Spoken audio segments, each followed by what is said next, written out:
క్రీస్తు మన కొరకు బాధపడి మీరు తన అడుగుజాడలు యందు నడుచుకున్నట్లు మీకు మాదిరి ఉంచిపోయాను అనే వాక్య భాగాన్ని మనం ధ్యానిస్తూ ఉండగా, మొట్టమొదటిగా ఆయన పొందినటువంటి శ్రమ, it is a voluntary suffering.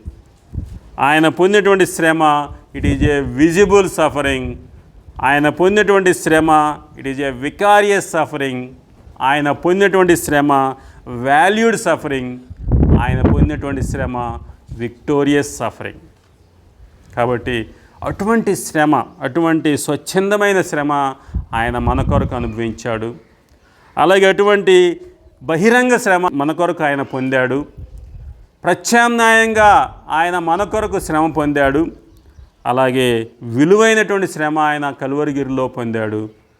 విజయంతో నిండినటువంటి శ్రమను ఆయన అనుభవించాడు. అటువంటి గొప్ప రక్షకుడైనటువంటి యేసు ప్రభువును మనం ఈ దినాన ఆరాధించడానికి చేరి ఉన్నాం. కాబట్టి ఇంత గొప్ప రక్షణ భాగ్యాన్ని మనకు అనుగ్రహించినటువంటి ప్రభువును ఆరాధిస్తూ ముందుకు కొనసాగుదాం. అటువంటి కృప పరిశుద్ధాత్మ దేవుడు మనందరికీ అనుగ్రహించునుగాక.